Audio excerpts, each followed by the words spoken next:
Gilgamesh was 2/3 god and 1/3 man, and he carried those fractions in his shoulders. You could see it in the way he walked through Uruk, shoulders squared like a man who had never been refused, and in the way people stepped aside without being told. His hair was braided in thick black cords. His eyes were bright and restless, always measuring, always wanting. He was king, and he knew it. The gods had written his destiny in iron and fired clay. Uruk itself was a marvel. High walls gleaming in the sun, ramparts broad enough that 2 chariots could ride side by side, temples that lifted their stone hands toward the sky. Travelers from far countries spoke its name with awe. Merchants praised its markets, priests praised its shrines, poets praised its beauty. The people did not praise their king, because Gilgamesh, for all his greatness, was like a storm that never ended. He worked the young men to exhaustion, dragged them into endless contests and marches and building projects. He took the brides on their wedding nights, claiming royal privilege. He fought for sport and broke bones for amusement. There was no equal to match him, no hand to hold his hand back. So the old men muttered in shadowed courtyards. The mothers pressed their children closer when he passed, and in the temples, beneath the heavy smell of incense and oil, the people of Uruk cried out. "Aruru, mother of creation," they prayed, kneeling in the dust. "You who knead the clay of life, make for us someone to stand against the king. Create his match, so that Gilgamesh may learn wisdom." Their words rose like smoke, wound upward through the air, and reached the ears of the gods. In the high assembly, where decisions were hammered like metal upon an anvil, the gods considered Uruk's complaint. They knew Gilgamesh. They had granted him strength beyond all other men, courage to face any weapon, beauty to dazzle the eyes, and a restless heart that would never lie still. They had written for him a life of glory, but glory, unchecked, trampled the very people he was meant to protect. Aruru, the mother goddess, the shaper of forms, rose. "It is my clay he walks upon," she said. "My rivers that feed his fields. They ask for balance, I will answer." She stepped down to the plain where no city stood, to a wilderness of grasses and wild grain. There she knelt and dipped her hand into the mud beside a waterhole, the clay sticky and cool under her fingers. She mixed it with her spit, with the breath of the desert wind, with the wildness of the animals who drank there. In her hands, the clay became a body, broad-shouldered, shaggy-haired, strong. She pressed muscles into arms, laid bones beneath skin, shaped a mouth and eyes. Each motion was a word of creation. She whispered to it, strength, swiftness, endurance, wilderness, freedom. The figure shook, coughed mud, and drew a first harsh breath. Aruru smiled. "Your name is Enkidu," she said. "Run." And he did. Enkidu ran beneath a sky harsh with sun, his bare feet pounding across dry earth. His hair was a tangled mane, his body matted with dust and sweat. He did not know words. He did not know cities or kings or law. He knew only the press of wind against his face and the wild joy of being alive. He lived among the animals. At the watering places, gazelles lifted their heads and sniffed at him, then relaxed, accepting him as one of their own. Wild cattle snorted and stamped, but did not flee. Enkidu ate what they ate: grass, wild grains, roots. He sucked cool water from the same pool, slept on the same earth, woke when they woke. Hunters saw glimpses of him and returned to their villages with wild stories. "There is a man in the steppe," they said, eyes wide. "He's covered in hair like an animal. He runs with the gazelles. He tears open our traps, frees the beasts, springs the snares. Our prey escapes. Our work is ruined." One hunter, young and thin and furious, returned again and again to the same patch of land, resetting his traps, and again found them destroyed. At last, one dawn, he hid behind a rock and waited. He heard the soft clatter of hooves, the snort of animals coming to water, and then he saw him. Enkidu stepped from the grass, tall and broad as a young tree. His eyes were bright and fierce. His arms were corded with muscle. He moved with the easy grace of a beast, not the stiff, deliberate steps of a man. When he crouched by the water, the gazelles crowded close as if he were one of them. When he tore the ropes from the hunter's traps, it was with no more effort than breaking a reed. The hunter froze, heart pounding. This was no ordinary man. He ran all the way to Uruk. The hunter went straight to the palace, dusty and breathless, and pushed his way into Gilgamesh's court. The guards reached for him, but the king, amused by his wild eyes, gestured them aside. "Let him speak," Gilgamesh said, lounging on the high throne of carved stone. "If he ran so far, he must have a story worth hearing." The hunter flung himself to the ground. "My king," he gasped, "there is a creature in the steppe, stronger than any I have seen. He tears open my snares. He frees the game. He runs with the animals and drinks at their side. The gazelles follow him. The wild bulls are calm before him. I cannot trap anything. My family starves." Gilgamesh leaned forward, eyes narrowing. "A creature," he said. "Or a man?" "He is shaped like a man," the hunter said, "but wild. His body is covered with hair. He eats grass like an animal. He lives in the wilderness. He knows nothing of houses or cities. He is strong, my king, very strong."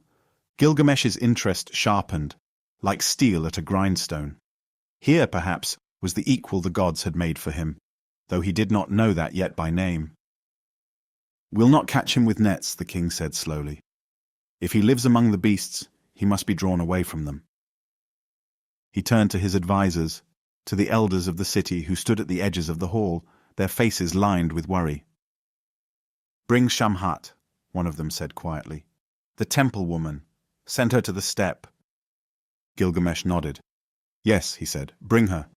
Shamhat was a sacred prostitute of the temple of Ishtar, goddess of love and war.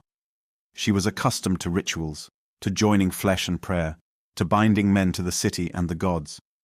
She came before Gilgamesh with her veils light over her face and her gaze steady as water. "My king?" she asked. Gilgamesh studied her. "There is a wild man in the steppe," he said. "He lives with the animals, destroys the hunters' traps, ruins their livelihood. Go with this man." He nodded at the hunter. "And take off your garments before the wild one. Let him learn the ways of men from you.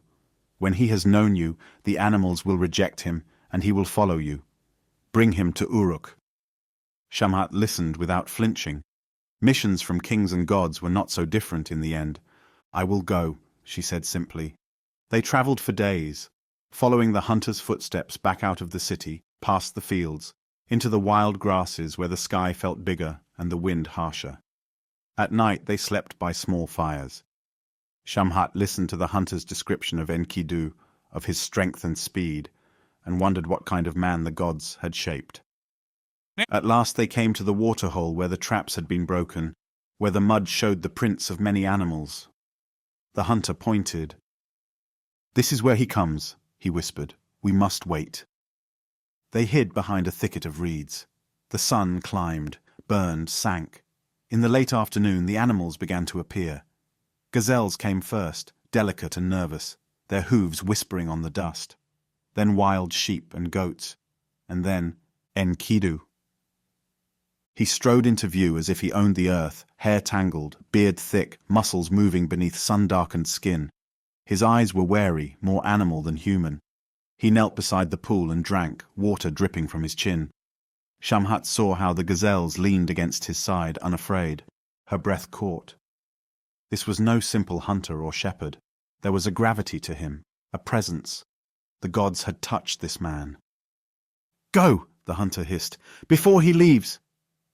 Shamhat stepped from the reeds and the world changed. She removed her veils, let them drop to the ground. Sunlight slid over her bare skin.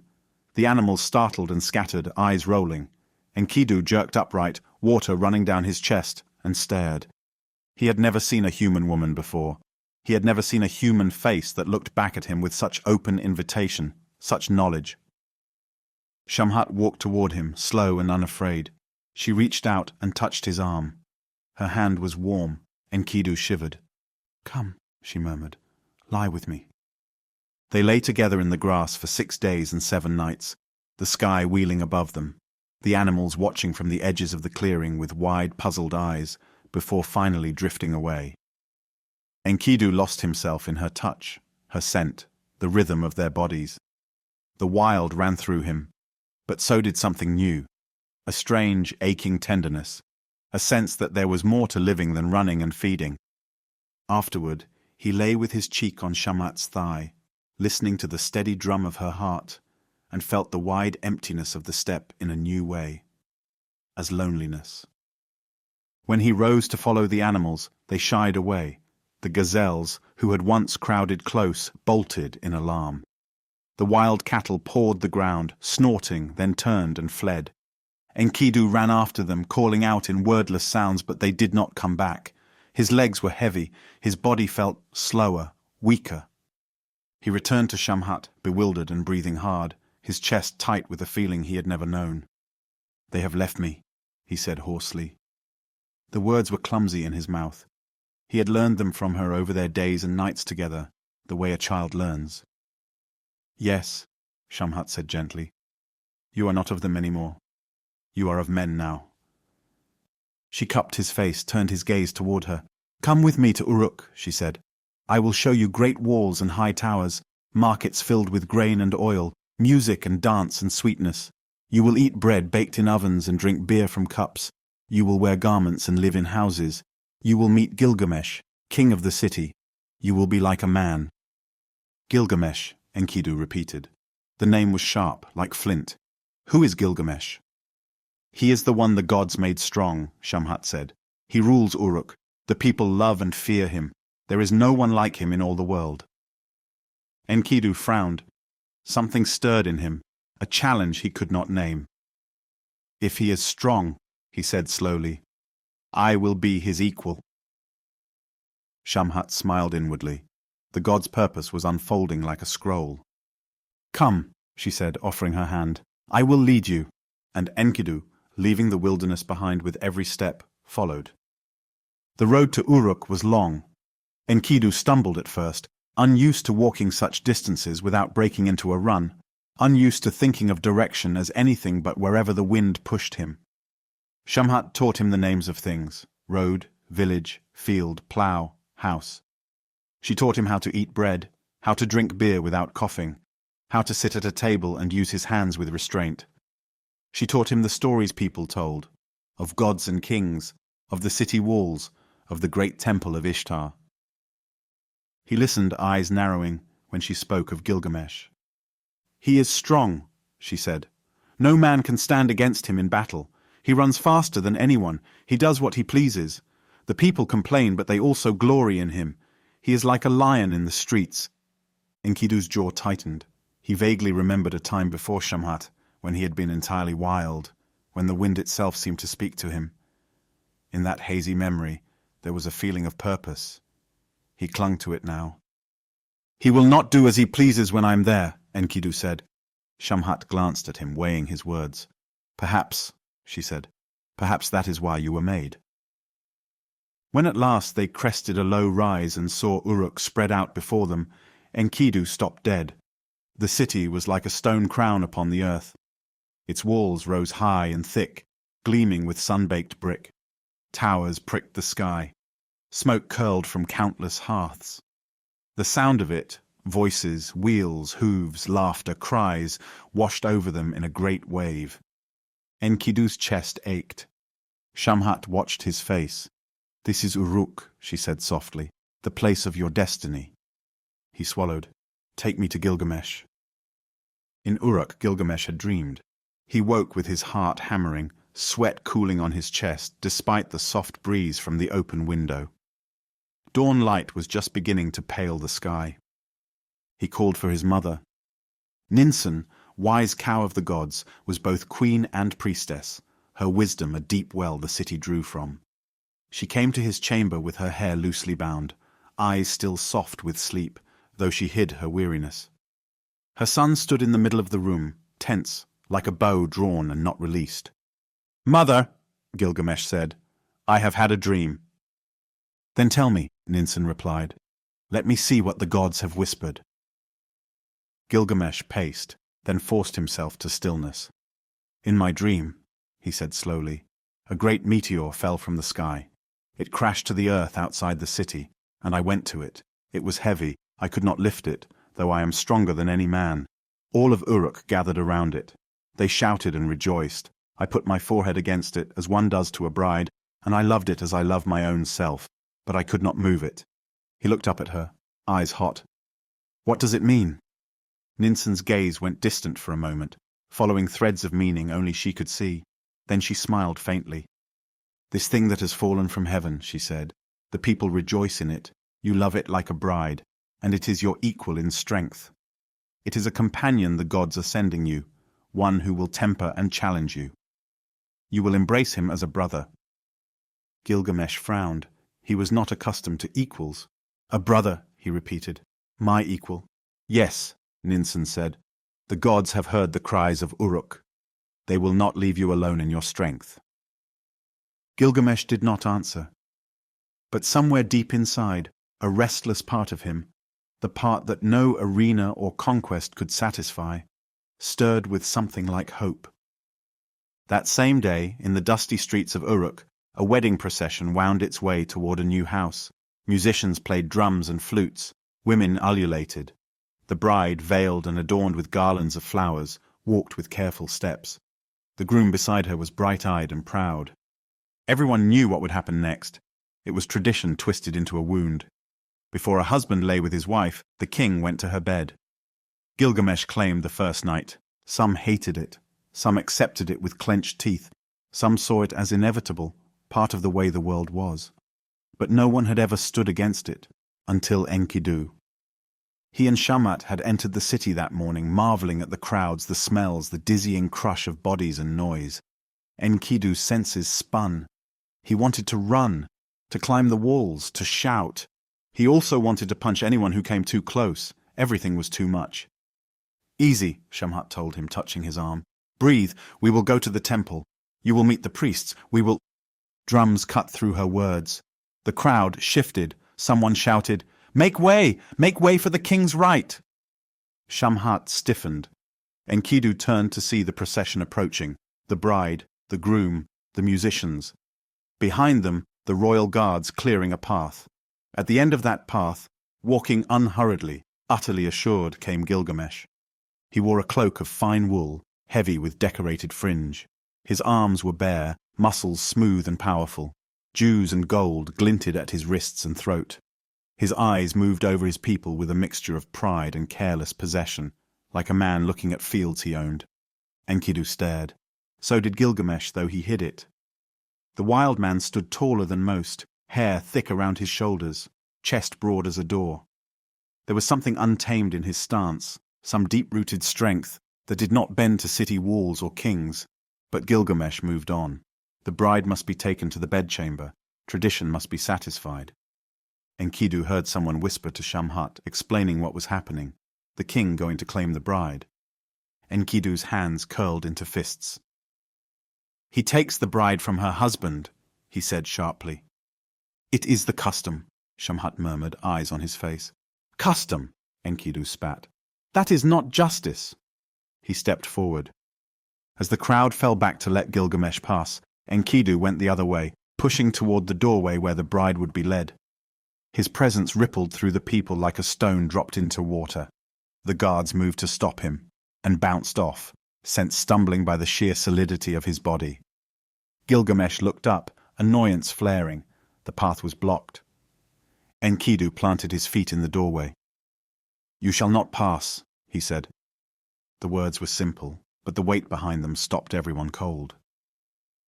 Gilgamesh smiled, slow and dangerous. "Do you know who I am?" he asked. "I know what you do," Enkidu replied, "and I say no more." The air tightened. The guards shifted uneasily. Shamhat watched with her hand pressed to her lips. Somewhere an old woman muttered, "The gods have sent a giant to stand against him." Gilgamesh's smile died.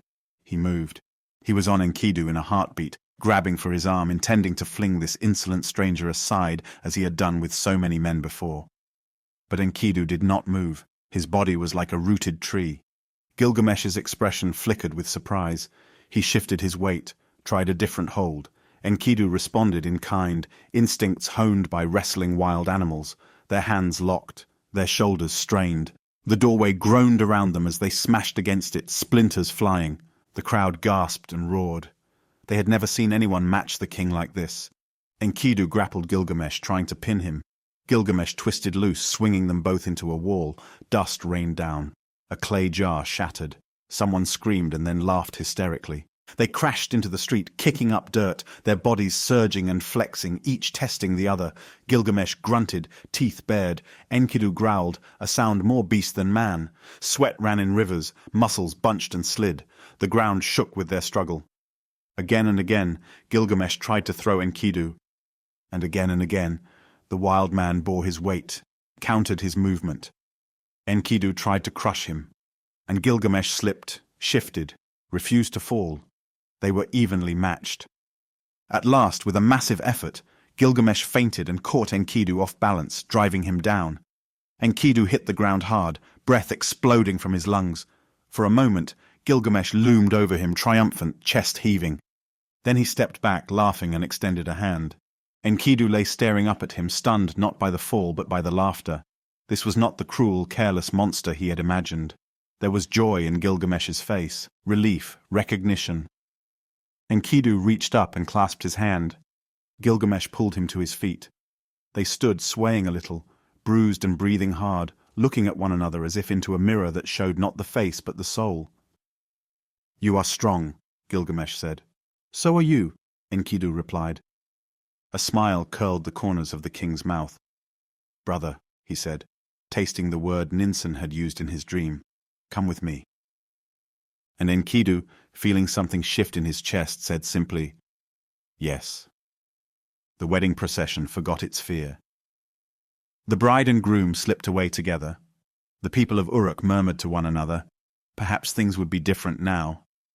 Gilgamesh and Enkidu became inseparable. They sparred in the courtyard until the stones cracked beneath their feet.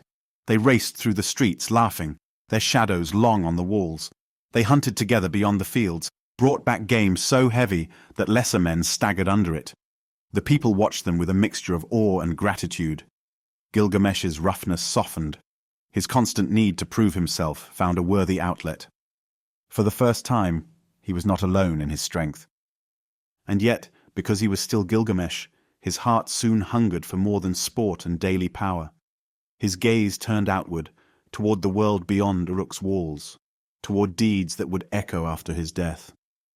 "Enkidu," he said one afternoon as they sat on the ramparts, legs dangling over the drop, watching the sun wash the city in gold. "This life, these streets, these games, they are not enough. A king must carve his name into the world itself." Enkidu squinted against the light. "Your name is already on every tongue," he said. "Is that not enough carving for you?" "No," Gilgamesh said. "What is a name if it fades when I'm gone? Look at the walls." He slapped the stone beside him. "They will stand long after my bones are dust. People will come and say, 'Who built this?' I want them to know. I want deeds so great they cannot be forgotten." Enkidu shrugged, but something in his eyes sharpened. "What do you propose?" Gilgamesh's voice dropped. "In the far cedar forest guarded by the monster Humbaba, there are trees older than cities. That forest is forbidden to men. But imagine it, Enkidu.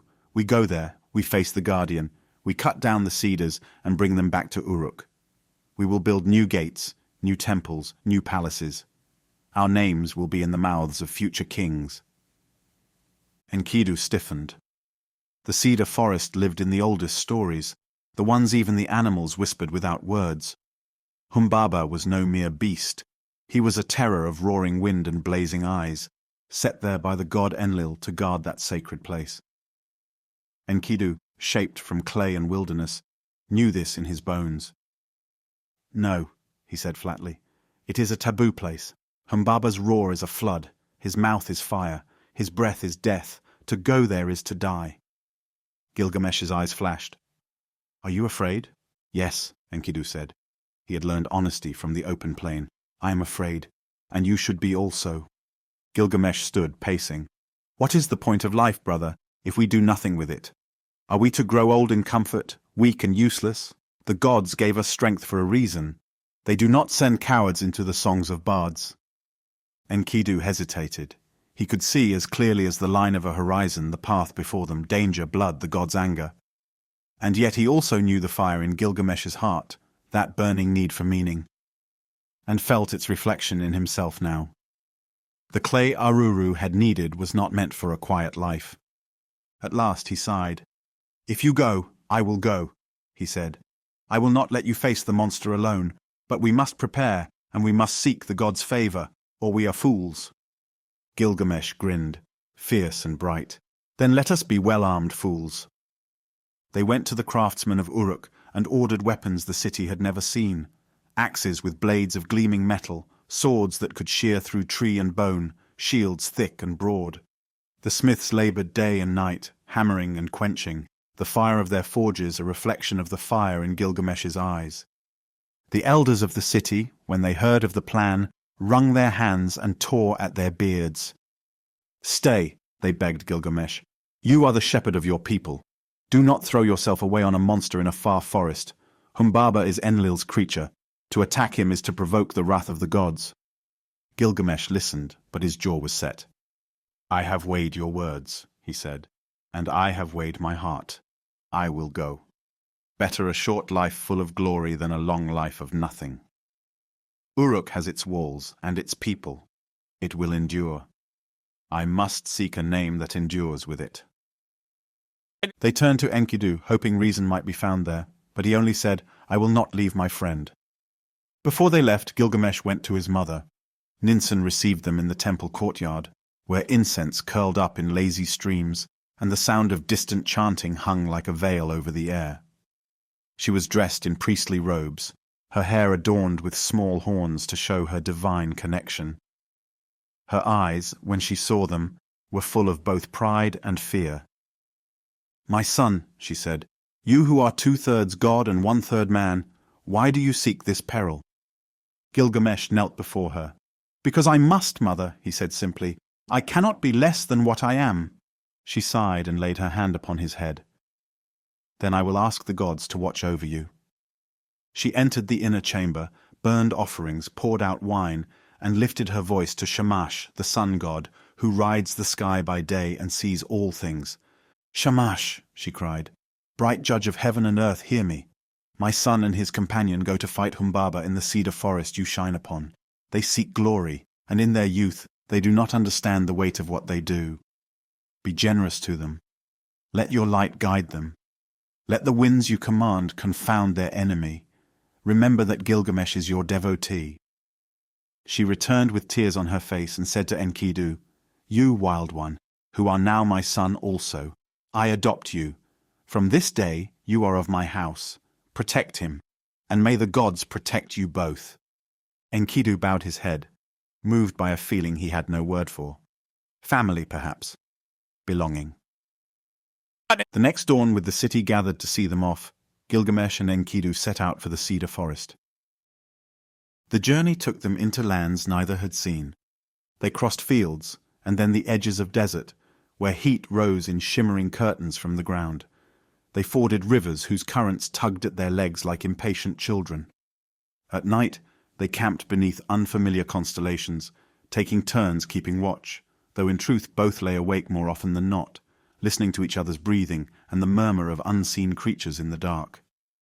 Gilgamesh was restless. He dreamed each night, and his dreams were heavy with symbols and shadows. One night he woke with a start, heart pounding. "Enkidu," he whispered, nudging his friend. "I dreamed again." Enkidu pushed himself up on one elbow, rubbing sleep from his eyes. "Tell me." "In this dream," Gilgamesh said, staring up at the stars, "we moved through a valley, and the mountain above us fell. It crashed down, crushing us, and we were trapped beneath it. Then a light filled the darkness, and a stranger of vast strength, lifted the mountain away and set us free. The light was like the sun." Enkidu considered. "The mountain is Humbaba," he said at last. "He is the one who bars our path.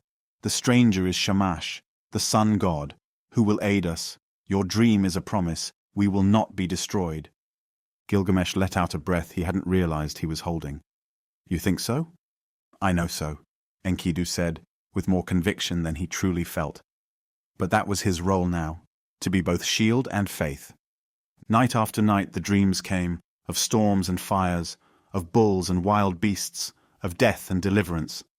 Each time, Enkidu interpreted them in the most hopeful way, whether or not his own gut agreed. They had chosen this path. They had to walk it. Finally, after many days, the horizon darkened with a streak of green that did not belong to grass. The cedar forest. Even from a distance, it was different from any grove they had known. The trees rose immense and straight, their upper branches lost in a haze of bluish mist. The air carried a rich, resinous smell, thick and almost sweet. As they approached, the sounds of the world seemed to muffle, as if the forest swallowed noise. Enkidu stopped. His skin prickled. The hair on his arms rose. Every part of him, from the wild clay at his core to the civilized skin of his more recent life, said, "This is sacred. Turn back." Gilgamesh felt it too, but his reaction was different. Where Enkidu's instincts warned, Gilgamesh's pride flared. "This is it," he said, voice low. "The place of our glory." They tore down a small cedar to make an offering fire, the wood cracking and hissing as it burned. Gilgamesh lifted his hands to the sky. "Shamash," he called. "You who heard my mother's prayer, look on us now. We have come to face Humbaba. Stand with us, god of the sun. If we fall, let it be after deeds worthy of song." The flames leaped higher, as if in answer. A warm wind moved through the trees. Enkidu shivered. Then, axes in hand, they stepped into the forest. The light changed inside the cedar forest. Sunlight fell in narrow shafts, dust motes turning lazily in its beams. The trunks were colossal, their bark deeply ridged, their roots like thick ropes snaking across the mossy ground. The air was cool and still, as if even the wind walked carefully here.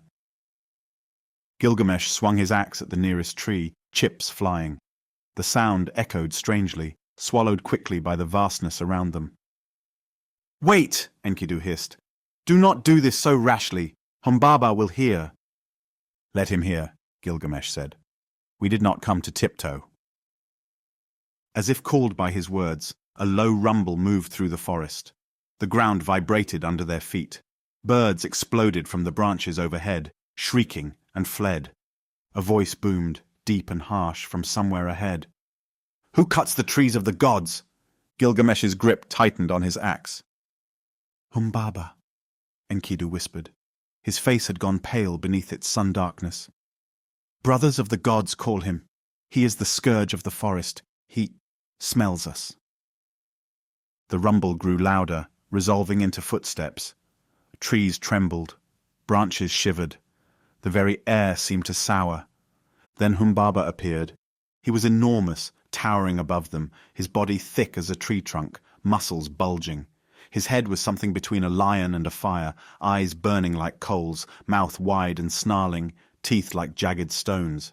His hair and beard were a tangle of shadows. Around him the air shimmered with heat, though the forest floor remained cold. When he inhaled, the smell was of rot and old blood. "So," Humbaba growled, "little kings from little cities, you come to steal the cedars." Gilgamesh stepped forward despite the instinct screaming at him to bolt. "We come to cut them for our city," he said, "to build and be remembered. You stand in our way." Humbaba laughed, a sound like an avalanche. "You are children playing at war. The gods made me to guard this place. My roar drowns armies. My breath withers men. I will break your bones and hang your skins as warnings." Enkidu's knees almost buckled. He had known fear before, but this was different. A primal, bone-deep terror tied to the clay he was shaped from. Enlil's power was in Humbaba. Enlil was the god who moved mountains. "Gilgamesh," he whispered, "we must be careful, we must—" But Gilgamesh raised his axe and shouted, "Shamash, help us!" The sky answered. Though they stood beneath dense branches, a sudden blaze of light poured down upon the clearing, harsh and white. Humbaba staggered, roaring and shielding his eyes. A wind whipped through the trees, not a gentle breeze, but a gale that bent trunks and ripped leaves from branches. The storm winds were Shamash's servants, and the god had sent them. They swarmed around Humbaba, battering him from all sides. His flame sputtered and danced, struggling to stay coherent. He roared and swung his massive arms, but he was blinded, harried, forced to his knees. "Now!" Gilgamesh shouted. He and Enkidu charged. Their axes bit deep into Humbaba's flesh. The monster howled, the sound shaking loose bark high above. He flailed, but the storm winds pushed him back, tangled his limbs, made his movements slow and clumsy. Gilgamesh's axe struck his neck. Enkidu's blade sank into his chest. Humbaba sagged. He fell to one knee, then to both, his great body crashing to the forest floor. The winds roared triumph, then dissipated slowly, leaving the air heavy and still. Gilgamesh stood over the fallen guardian, chest heaving, sweat pouring down his face. Enkidu's hands shook on his axe handle. Humbaba lifted his head. His furious gaze had softened into something else. Fear. "Gilgamesh," he said hoarsely, "King of Uruk, spare me. I can be your servant. I know things men do not. I can guard your children. I can make your forest safe. Do not kill me." Gilgamesh hesitated. The monster's plea touched something in him. Power appealed to power. To spare a defeated foe could be a mark of greatness. Enkidu saw his hesitation and panicked. "Do not listen," he cried. "He is Enlil's creature. If you spare him, he will destroy you. He will capture you when the gods are not watching. We have him now. Finish it. If you let him live, you throw away everything we have done." Gilgamesh looked at Enkidu, at his wide, frightened eyes, then back at Humbaba, kneeling in the dirt, blood seeping into the moss. The sky above seemed suddenly far away. He tightened his grip. "I'm sorry," he said. Then he swung. The axe bit through flesh and bone. Humbaba's head rolled, thudding against the roots of a cedar. His body collapsed, and his burning eyes went dark. The forest exhaled. There was a moment of vast silence, as if every tree, every leaf, every unseen creature paused in shock. Then the birds began to call again, one by one. Gilgamesh and Enkidu stood panting, spattered with blood, staring at what they had done. Triumph rose in Gilgamesh like a roaring fire, burning away the last of his doubt. "We did it," he said. "We killed Humbaba." Enkidu nodded slowly, but a chill settled at the base of his skull. He felt, almost more than heard, a distant rumbling. Not in the earth this time, but in the heavens. Enlil would hear of this. They cut down cedars, great ancient trees that had stood for centuries. The smell of sap filled the air, sharp and thick. They worked like men possessed, half from excitement, half from an unspoken desire to leave the forest quickly now that its guardian was gone. They climbed a massive trunk and carved a gate from it, thinking of Uruk's walls, of how the city would shine with this new wood. They built a raft from the rest, lashing logs together with ropes, and loaded Humbaba's head as proof of their deed. As they travelled back downriver, the sight of that severed head filled Enkidu with an uneasy dread, as if a curse were staring at them. Sometimes, in the quiet of night, he thought he could still hear Humbaba's voice, whispering that Enlil would not forgive. Gilgamesh, however, was elated. His laughter boomed across the water. He spoke of the songs that would be composed, the stories that would be told. He imagined future kings standing before the cedar gates of Uruk, marveling at their craftsmanship, and felt the warmth of immortal praise on his skin. When they returned, the city erupted in celebration. The people of Uruk poured onto the streets, shouting and singing. Musicians pounded drums, flutes trilled, dancers spun. The cedar gate was set into the city wall with great ceremony. Priests burned sacrifices. Children ran alongside Gilgamesh and Enkidu, staring up in wide-eyed adoration. In the temple of Ishtar, the goddess herself watched. Ishtar, goddess of love and war, of fertility and destruction, of tenderness and rage, looked down from her shrine and saw Gilgamesh returning in glory.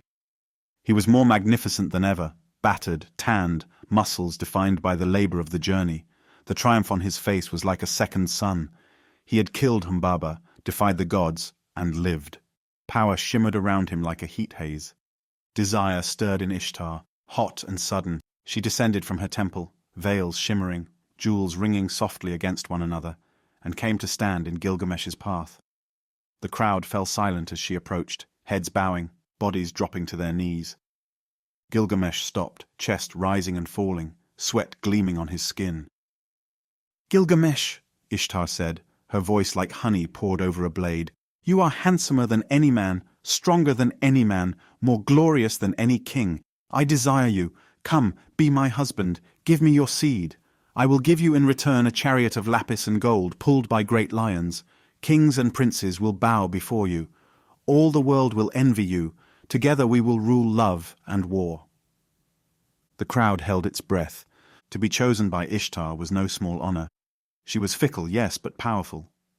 To be her husband would mean riches, prestige, a place in the divine stories. Gilgamesh looked at her beauty, at the flicker of violence beneath it, and something hard and bitter rose in him. He thought of the tale of Tammuz, the shepherd who had loved her and been dragged to the underworld. He thought of the eagle she had cast down, the lion she had ruined. He thought of the endless procession of broken lovers in her wake. He laughed. "Ishtar," he said, "why would I accept your offer?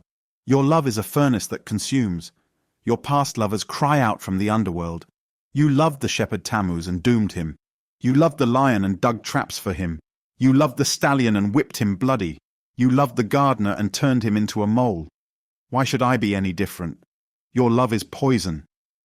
A ripple of shock ran through the crowd. No one spoke to a goddess this way. Enkidu shifted uneasily at his side, feeling the air crackle with impending disaster. Ishtar's face went white, then red with rage, her hands clenched. "You dare?" she hissed. "You insult me, king of Uruk. I will show you what my love and my anger can do." She spun and stormed back to her temple. The people cowered. Enkidu grabbed Gilgamesh's arm. "You go too far," he muttered. "You have slain a guardian of Enlil and now spurned Ishtar. Leave some gods unprovoked." Gilgamesh shrugged, still flushed with adrenaline. "I will not be a pet," he said. But even he felt a chill now, thinking of the goddess's burning eyes. Ishtar went before her father Anu, the sky god, in the high heavens. "Father," she cried, "Gilgamesh has insulted me. He has mocked my love, named my lovers, shamed me before my worshippers. Give me the bull of heaven, so I may send it against him.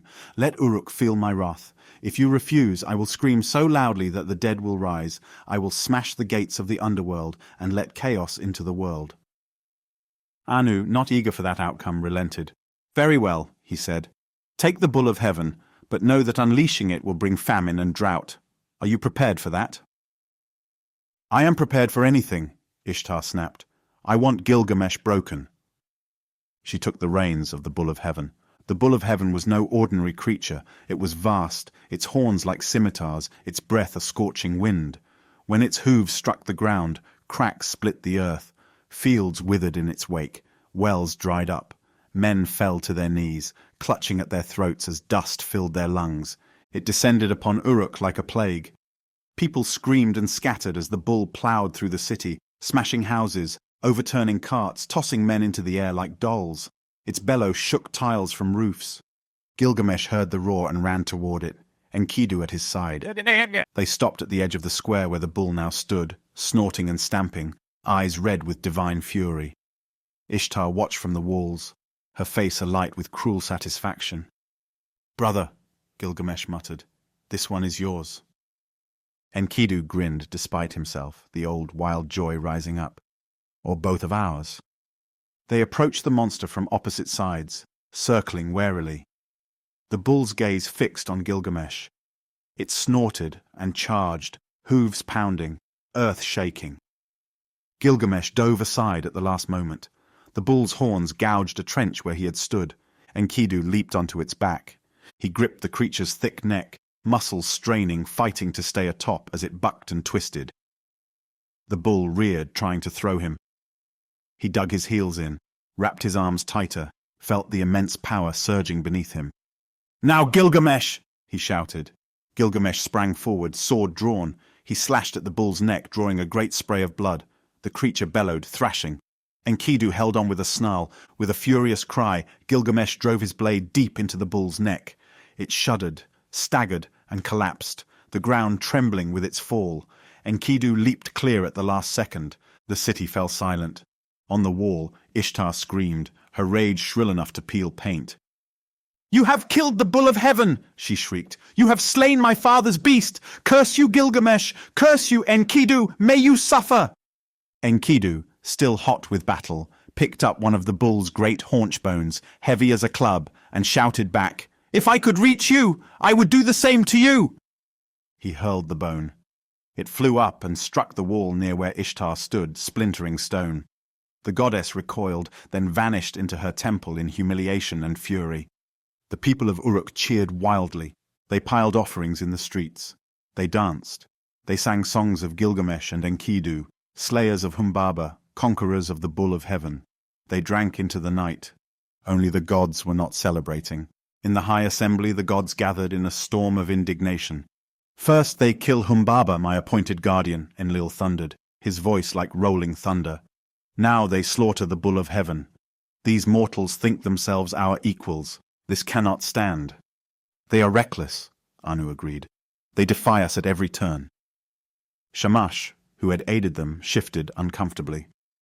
"They are also brave," he said. "Gilgamesh seeks greatness, not rebellion for its own sake, and Enkidu was fashioned by Aruru at our request. We set them on this path." "Bravery without respect is insolence," Enlil snapped. "They must be taught the boundary between gods and men." A heavy silence followed.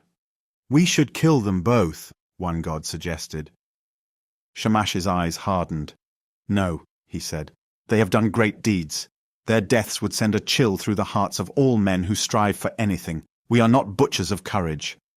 "Then one must die," Enlil said. "One to pay for the sins of both. Let it be the wild one. Let Enkidu bear the punishment.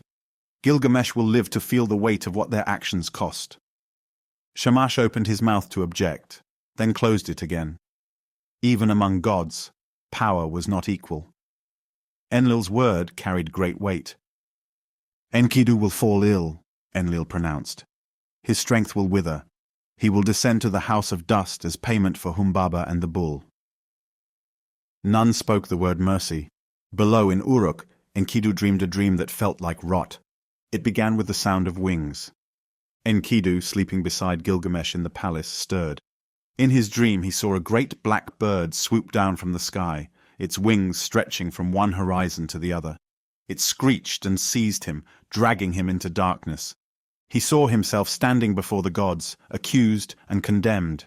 He saw a figure approach, a stranger with a lion's face, a man's body. The stranger touched him, and his arms lost their strength. He woke gasping, heart racing. "Gilgamesh," he whispered, shaking his friend awake. "I have had a bad dream." Gilgamesh blinked, then sat up. "Tell me," he said, fear coiling in his gut. Dreams were rarely just dreams for men like them. Enkidu did, describing the black bird, the god's judgment, the stranger's touch. Gilgamesh frowned. "It is only a dream," he said, trying to sound confident. "We have faced monsters and bulls. You are too strong to be dragged away by phantoms." But the next day, Enkidu felt different. His limbs were heavy, his joints ached. The food on his plate seemed tasteless. He dismissed it at first as weariness, the aftermath of too many battles and feasts. Then came another dream. He saw the same stranger, leading him down a road that sloped ever further underground. The light dimmed. The air grew thick with dust. He heard the faint murmur of voices, countless voices, whispering without hope. He woke with a cry. This time he could not stand without support. His legs trembled. Sweat poured from his skin, though the air was cool. Gilgamesh called for healers. They brought herbs and poultices, muttered prayers, made offerings. Nothing helped. The illness tightened its grip. Enkidu's muscles wasted away. His mighty arms, once able to wrestle bulls and monsters, now barely lifted a cup. His hair grew lank and dull. His eyes, once bright and wild, sank into his skull. "Why?" he whispered, staring at his shaking hands. "Why is this happening? Is this how they punish us?" He thought of Humbaba, of the bull, of the way he had urged Gilgamesh to finish the guardian when the monster begged for life. He thought of the curse he had hurled at Ishtar. Rage flared through his fear. "Curse that hunter," he snarled one day, voice raw with pain.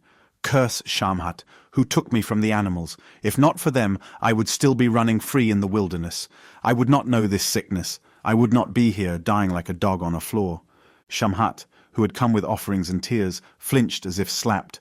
Gilgamesh's jaw clenched. "Do not speak so," Gilgamesh said harshly. "They brought you to me.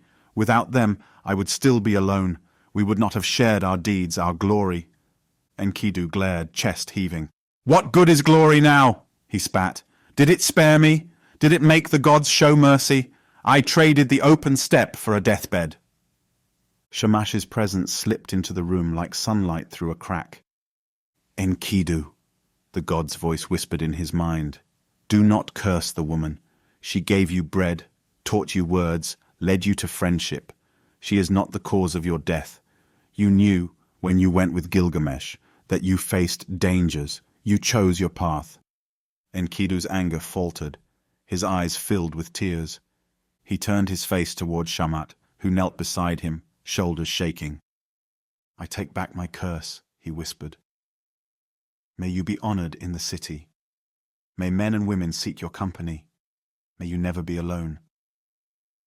Shamhat sobbed, bowing her head. Gilgamesh knelt on the other side of Enkidu, taking his hand. Brother, he said, voice thick, do not leave me. We will appease the gods. We will... There is no appeasing now, Enkidu said softly. I dreamed again.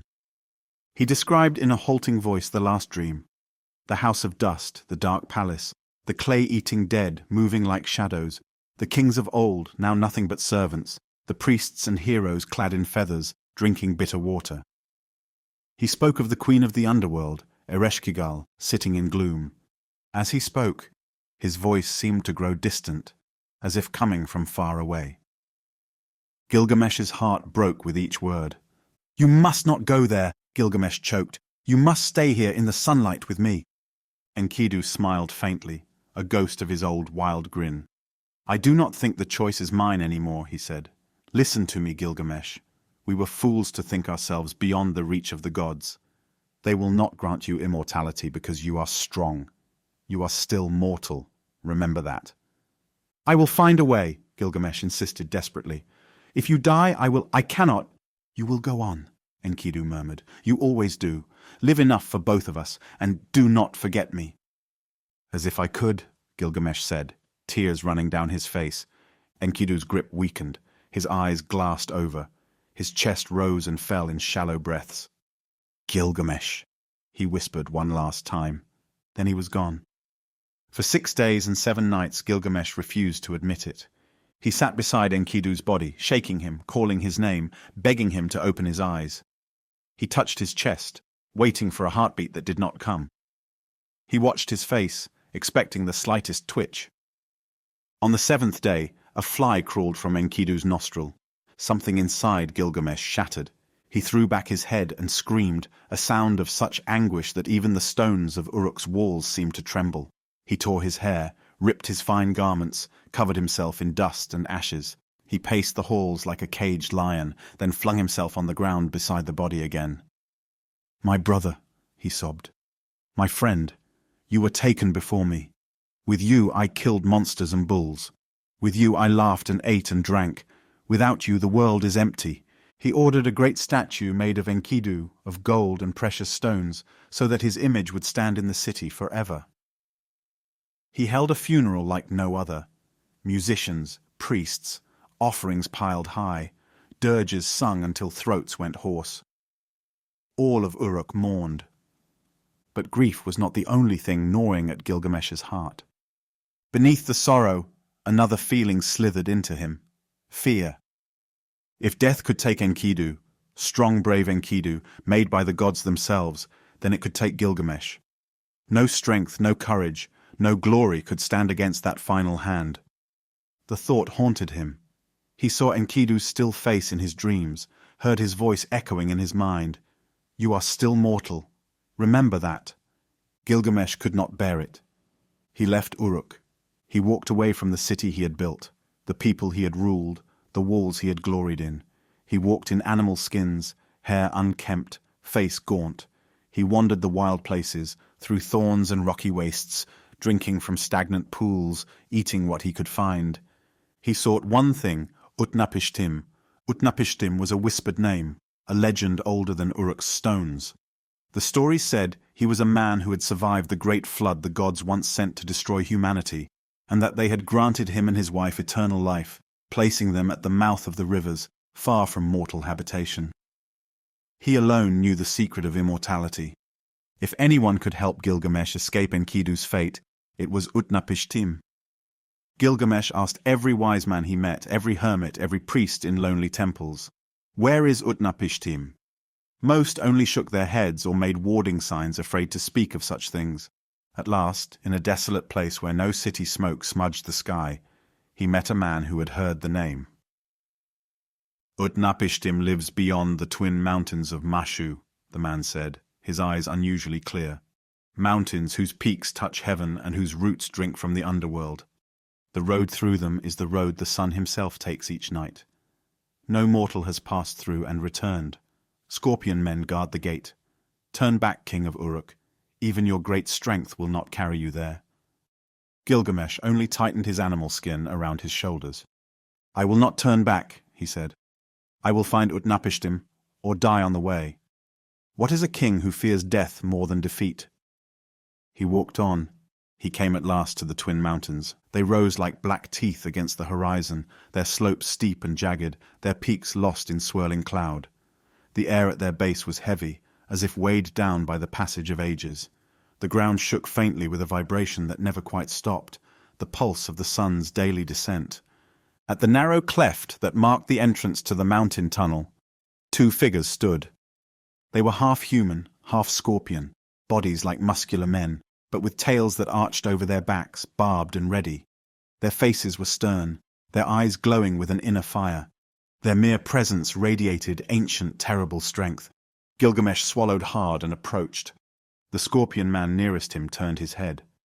His gaze swept over Gilgamesh, starting at his sandals, moving up his torn animal skins, his gaunt frame, his sunburned, hollow cheeks, and finally his fierce, unbroken eyes. "Who are you?" the scorpion man asked, voice like stone grinding against stone. "Who comes to the gate of Mashu? This is the path of the sun god. No mortal takes it and lives." Gilgamesh bowed his head, forcing respect into his posture. "I am Gilgamesh," he said, "king of Uruk, city of great walls. I am 2/3 god and 1/3 man. I have killed Humbaba of the cedar forest. I have slain the bull of heaven, but I cannot defeat death. My friend Enkidu has died, and I am afraid. I seek Utnapishtim, who was granted life by the gods. I would ask him the secret of escaping the fate of all men." The scorpion man turned to his mate, a scorpion woman whose gaze was calmer, more appraising. "He looks like one who has suffered much," she said quietly. "And he speaks with no arrogance now, though once he surely did. The gods themselves have had their eyes on him." "He is flesh," the scorpion man said. "The darkness in the tunnel is thick. No mortal sight can survive it. The journey from this gate to the other side is 12 leagues. In that tunnel, there is no light, no food, no air like men know it. Only darkness. He will die before he reaches the dawn." Gilgamesh lifted his head. "I will not," he said. "Or if I do, it does not matter. Better to die seeking immortality than live with the certainty of death gnawing at me. Open the gate." The scorpion man studied him a moment longer, then nodded slowly. "Very well," he said. "Gilgamesh, you may pass, but know this, there is no turning back. Once you enter, you must walk until you reach the other side or be swallowed by the dark." He turned, and with a gesture, opened the gate. The mountains split with a grinding sound, revealing a tunnel of blackness so complete it seemed to drink the light around it. Gilgamesh took a deep breath, clenched his fists, and stepped inside. The gate closed behind him with a final, echoing boom. The darkness was absolute. Gilgamesh had known night, had walked under moonless skies, had closed his eyes and covered them with his hands. None of that was like this.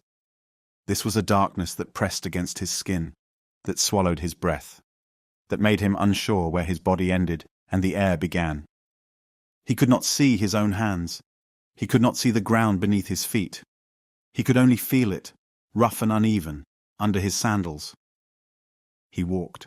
The first league he counted his steps, muttering numbers under his breath to keep panic at bay. The second he lost track. Time dissolved. There was only the sound of his own footsteps, the rasp of his breath, the thunderous beat of his heart in his ears. Fear rose a thick tide. He saw things in his mind. Enkidu's dead face, Humbaba's severed head, the bull's bellow. He heard the laughter of Ishtar, the condemnation of the gods, the whispered voices of the dead from Enkidu's dream. He stumbled, fell hard, skinned his knees on unseen rock. He pushed himself up, hands shaking. "Enkidu," he whispered into the black. "Walk with me." Of course there was no answer, but the act of speaking steadied him. He walked. At some point, the 6th league, the 7th, he felt a faint change in the air. It moved just slightly over his skin, like the memory of a breeze. His heart leapt. He pushed forward, legs burning. Gradually the darkness thinned. A faint grey suggestion of space appeared ahead. His eyes, long starved of light, cried out in pain at even that small change. He kept going. At the 12th league he took a step, and felt, instead of stone, a softness beneath his foot, the whisper of grass. Light stabbed his eyes. He squinted, tears streaming down his face, and slowly forced them open. He stood in a world unlike any he had ever seen. Above him hung no harsh desert sun, but a pale, gentle light. The sky was washed with colours he could not name. Around him grew trees with leaves that looked like gemstones, bright red, deep blue, opalescent white, shimmering and tinkling faintly as they moved. Vines hung heavy with golden fruit that smelled of something both sweet and sharp. He had emerged into the garden of the gods.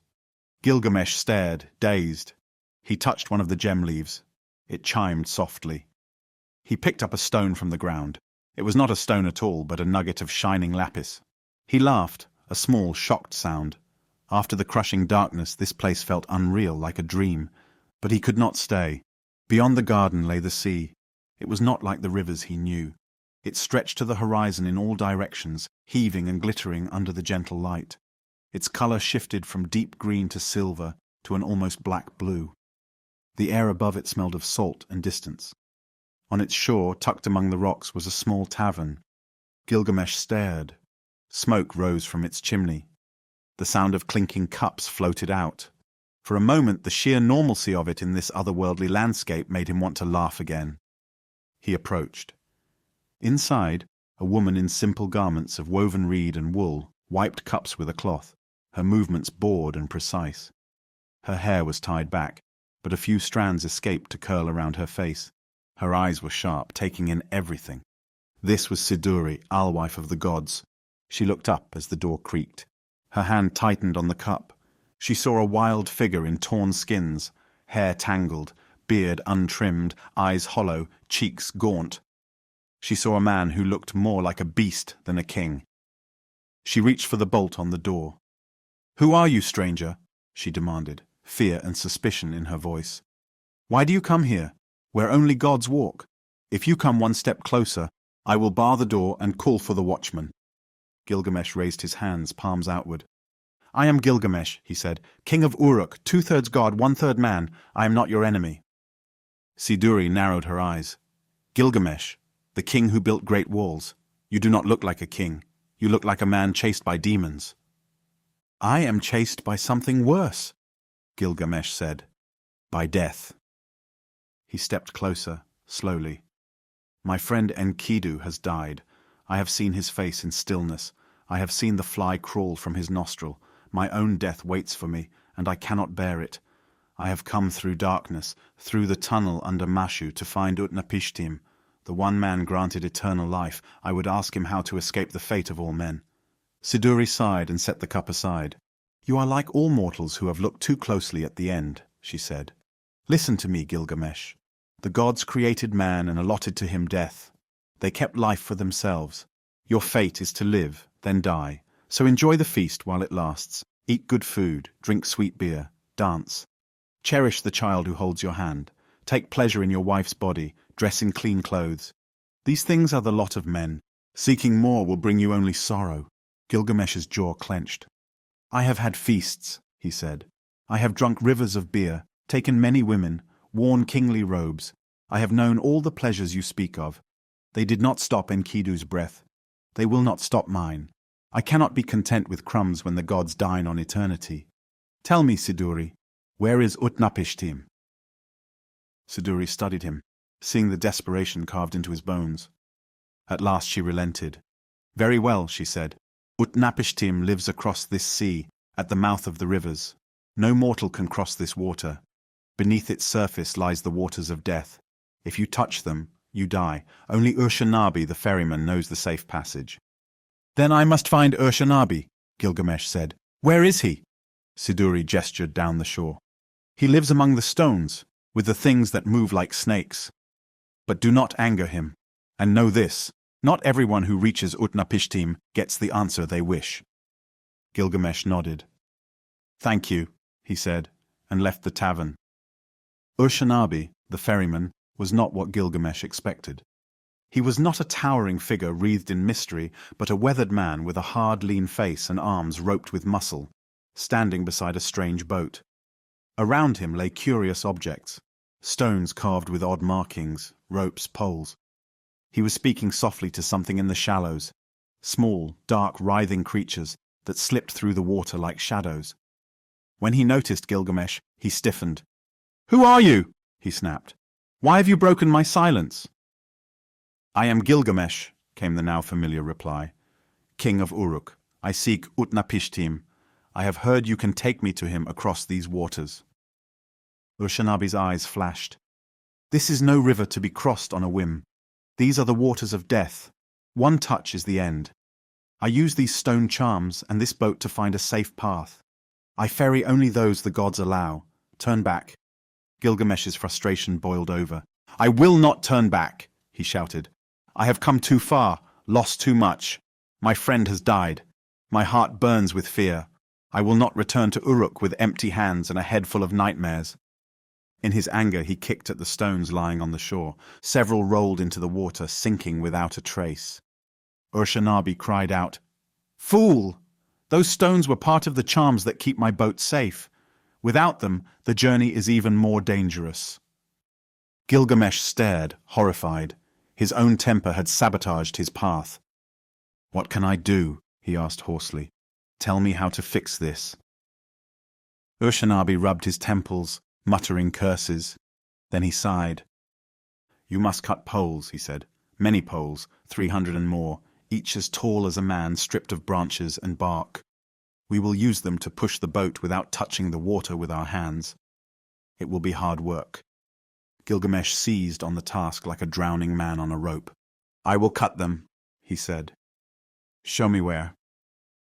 He went back to the shore, to the groves near Siduri's tavern, and hacked down trees until his arms trembled. He stripped them, trimmed them, made the poles exactly as Urshanabi directed. He carried them to the boat in bundles, muscles screaming. At last the boat was loaded. Urshanabi and Gilgamesh boarded. The ferryman showed Gilgamesh how to use the first pole, bracing it against the riverbed and pushing the boat forward. When the pole was spent, they cast it aside and used another. They moved out onto the water. The air grew colder. The surface of the sea grew unnaturally smooth, reflecting the grey-washed sky like a sheet of metal. No birds called. No fish broke the surface. There was only the splash of poles, the creak of the boat, and the ragged rhythm of Gilgamesh's breath. As they progressed, the water seemed to grow wrong. A faint, bitter smell rose from it. Gilgamesh had a sense, irrational but undeniable, that the water itself was watching him. "Do not touch it," Urshanabi reminded him grimly. "Not with pole, not with hand. When the last pole is gone, we must be at Utnapishtim's shore. There is no second chance." Gilgamesh pushed harder. One pole after another vanished into the depths. His shoulders ached, his hands blistered and bled. He grit his teeth and continued. Sweat stung his eyes. At last, as he thrust the final pole, he saw land. A small strip of shore appeared on the horizon, growing slowly larger as the boat glided toward it. On it stood a simple house, smoke rising from its chimney. Gilgamesh sagged in relief. They reached the shore without touching the water with their bodies. Urshanabi tied up the boat. Gilgamesh stepped onto land that felt, for the first time in a long time, entirely real. A man stood in front of the house, watching him. He was not glowing with divine light. He was not armored in miracles. He looked like an old man, hair white, shoulders stooped, face lined deeply. But his eyes were clear and steady, and there was a stillness about him that no ordinary mortal carried. This was Utnapishtim. Gilgamesh approached and bowed. "Are you Utnapishtim?" he asked. "The far away, the one who survived the flood?" I am, the man replied. And you are Gilgamesh, king of Uruk, whose story has reached even this distant shore. Why have you come dressed in skins, your face hollow, your heart in turmoil? Gilgamesh straightened. Because I am afraid, he said, the words tasting bitter. My friend Enkidu has died. I have seen that death. I have seen decay and flies. I have felt the cold weight of his lifeless hand. I know now that I too will die. I cannot accept this. You are like me, a man, yet the gods granted you and your wife eternal life. Tell me, how did you achieve this? How can I gain what you have? How can I escape the fate of all men? Utnapishtim regarded him in silence for a long moment. Then he said, Sit down, Gilgamesh. The story is long. They sat by a small fire. Utnapishtim's wife brought bread and simple stew. Gilgamesh ate mechanically, barely tasting it, eyes fixed on the old man's face. Long ago, Utnapishtim began, the gods were as numerous as flies. They crowded the heavens and the earth. Men were many too, and noisy. Their clamor kept the gods from sleeping. Gilgamesh blinked. He had heard bits of this story, but never from the mouth of the man who lived it. Enlil, lord of the wind, grew angry, Utnapishtim continued. He said, The noise of mankind is unbearable. I will silence them. He proposed a great flood, a storm to wipe out all life. The gods agreed, most of them. Some felt uneasy, but none dared oppose Enlil directly. One god, however, whispered to me. Ea, the trickster friend of man, spoke through the reed wall of my house. He did not tell me, for that would violate the oath taken by the gods. Instead, he spoke to the wall. Reed wall, he said, listen, Utnapishtim, pay attention. Break down your house and build a boat. Leave your possessions, save your life. Bring into the boat the seed of all living things, your family, craftsmen, representatives of each animal. Make the boat's dimensions twice as long as it is wide. Roof it over. I will cause rain to fall, a storm to rage. At the appointed time, you will enter, and I will seal the door. I heard and understood. My neighbors thought I was mad, tearing apart my house, building a boat in a dry place. I lied to them, saying Enlil had cursed me, and I must go live on the sea. They laughed, then went back to their noise. I built the boat as instructed. I loaded it with my wife, my family, the craftsmen, animals, seeds. When all was ready, a black cloud rose in the sky. Lightning split it. Thunder rolled. The winds howled from all directions. The storm god Adad rode the clouds, pouring out rain. The earth split. Water burst forth. The sky and land were one churning chaos. I saw the face of death. I boarded the boat. Ea sealed the door. For 6 days and 7 nights the storm raged. The waters rose, covering fields, cities, mountains. People clung to roofs, to trees, to one another. Then they were gone. The gods looked on in sudden horror. Even they were afraid of the flood they had unleashed. They huddled together like dogs, starving for the sacrifices that were no more. Ishtar wept, lamenting the destruction. "How could we have agreed to this?" she cried. But it was done. On the 7th day, the storm ceased. The waters calmed, though they still covered the world. Our boat drifted. At last we struck something solid, a mountain. We were aground. I released a dove. It flew over the waters, found no resting place, and returned. I released a swallow. It did the same. Then I released a raven. It saw the receding waters, found dry land, and did not return. I knew the waters were abating. We left the boat and stood on dry ground again. I built an altar and offered sacrifice. The gods smelled the sweet aroma and gathered like flies. When they tasted it, they remembered how much they valued mankind's offerings. Ishtar swore never again to allow such total destruction. Enlil, when he discovered that some humans had survived, was furious. "Who told this man?" he demanded. Ea spoke up. "I did," he said. "You were too harsh. You could have sent famine, pestilence, wolves, something less than total annihilation. It was wrong to wipe out everyone. I didn't break your oath.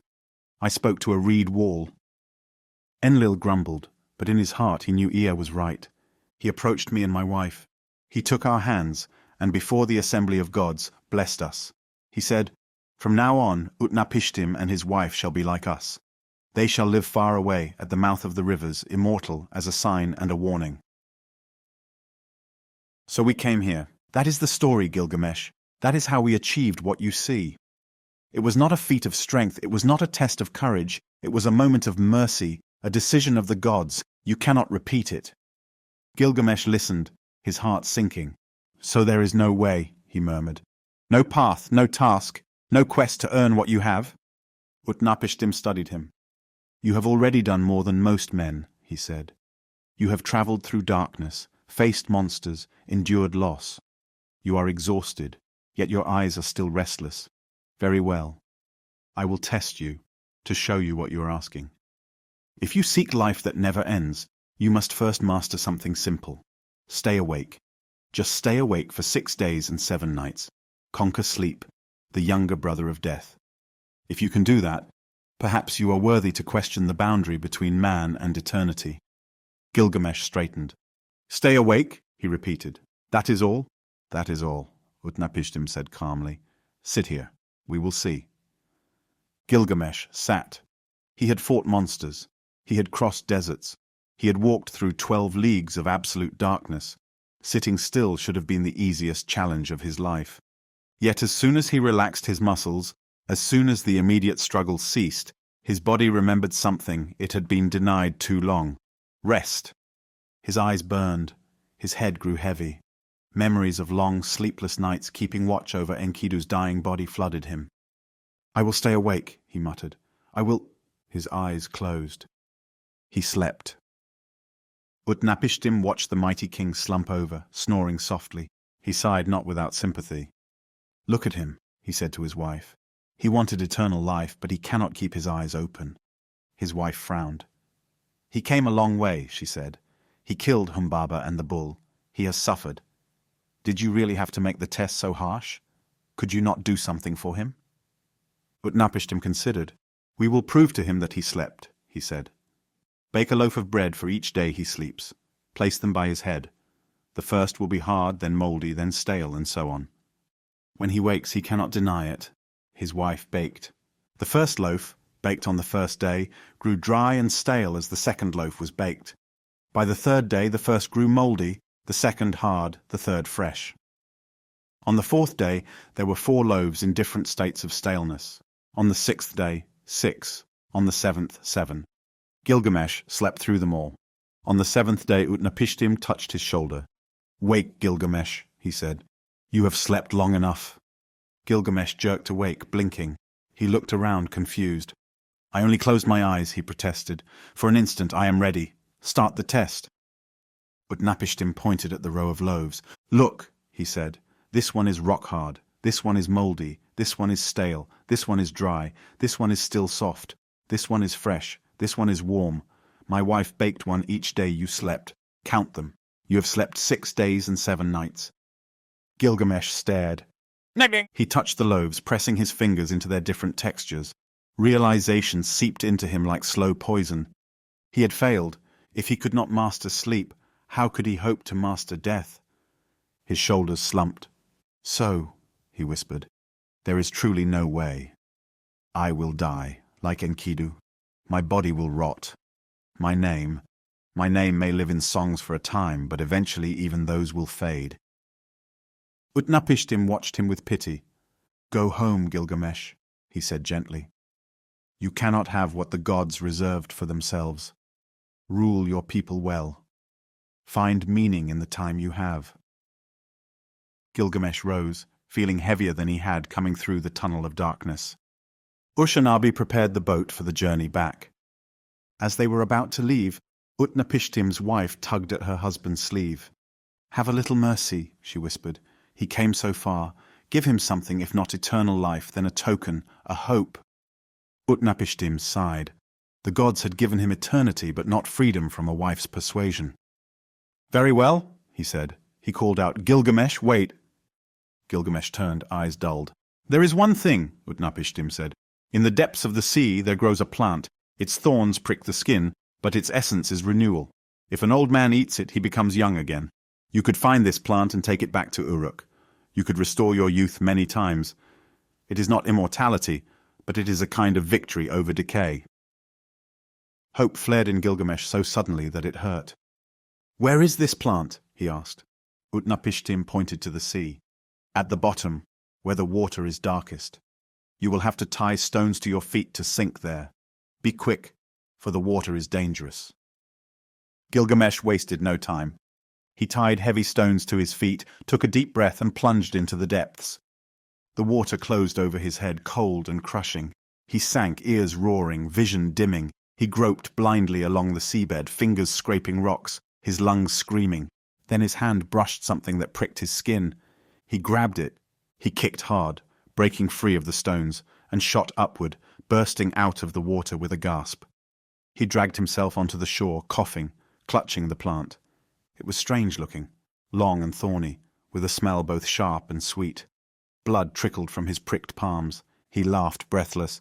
"I will not eat it," he said to Urshanabi. "Not yet. I will take it back to Uruk. I will feed it to the old men first. I will see them grow young, and then I will eat it myself. That way I will know its power is real, and the people will share in it." Urshanabi nodded, impressed. They boarded the boat and set off across the sea. The journey back was faster. Gilgamesh no longer had to cut poles, and the path was known. They crossed the waters of death and reached the far shore. They passed Siduri's tavern. She watched them go, eyes grave. Gilgamesh walked once more through the garden of the gods, the gem trees chiming softly. He passed again through the tunnel under Mashu, the darkness now familiar if no less complete, and emerged into the world of men. Harsh sun, dust, the smell of earth. He and Urshanabi walked together for a time, then parted ways.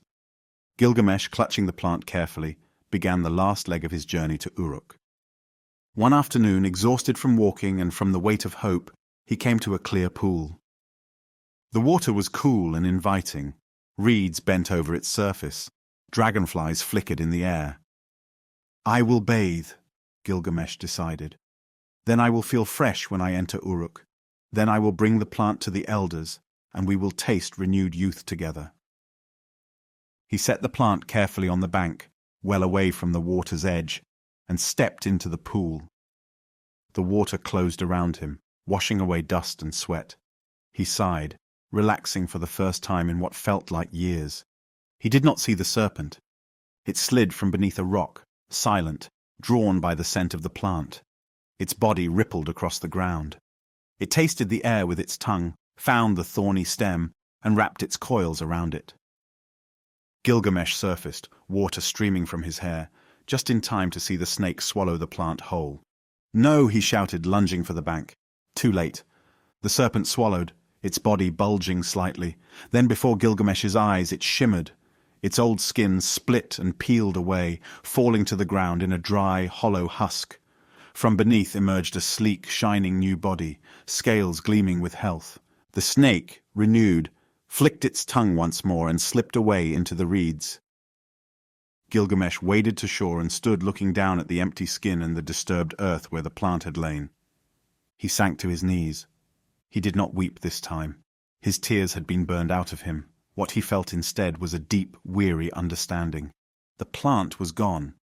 The chance at renewed youth had been stolen by a creature that knew nothing of quests or grief or fear. That too was the way of the world. He laughed once, a short, bitter sound. "The gift was never meant to be mine," he murmured. "Even when the gods bend a little, the world snaps back." He picked up the snake's shed skin, studied its intricate patterning, then let it fall. Then he stood, adjusted the animal skin on his shoulders, and turned his feet toward Uruk. The walls rose on the horizon, familiar and strange all at once. Gilgamesh approached his city as a different man from the one who had left it. His shoulders were still broad, his presence still strong, but something in his eyes had changed. The wild fire was still there, but it burned more steadily now, less like a brush fire, more like a hearth. The people saw him and cried out in joy. Their king had returned. They came running, shouting his name, reaching to touch his hands, his garments. He smiled at them, tired and fond. He led them to the walls. "Look at them," he said softly to Urshanabi, who had followed him as far as the gate. "Climb the ramparts, walk along them, examine their brickwork, touch the stones. These walls were built before my time, but I have strengthened them. I have added to them. They will stand long after I am gone." He looked at his city, at the houses and the temples, the marketplaces and the gardens, the people moving like blood through its veins. He thought of Enkidu. His grief was still there, a scar that would never fully fade. But it no longer tore him apart with each breath. It sat with him, a companion. He remembered Siduri's words, "Eat good food, drink sweet beer, love your wife, take joy where you can." He remembered Enkidu's, "You are still mortal, remember that." He remembered Utnapishtim's lesson, that immortality was not something to be seized by strength, but a rare, strange gift, given once and never again. Gilgamesh stood on the walls of Uruk, the city he had once seen only as proof of his own greatness, and saw it now as something else, a living thing, larger than himself, that would endure beyond him. He could not escape death, but he could shape life.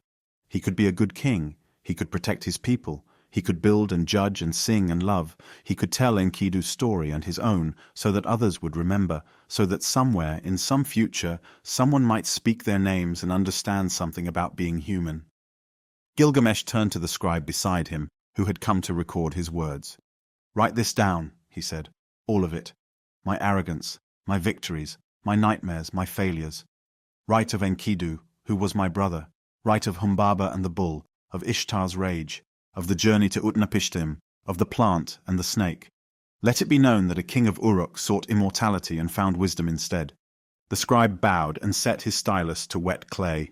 And so, in the end, Gilgamesh did achieve a kind of immortality, not the unending life he had chased through darkness and across forbidden seas, but the endurance of his story. The walls of Uruk might crumble someday. The gods might fade, or change, or be forgotten. The cedar gate might rot.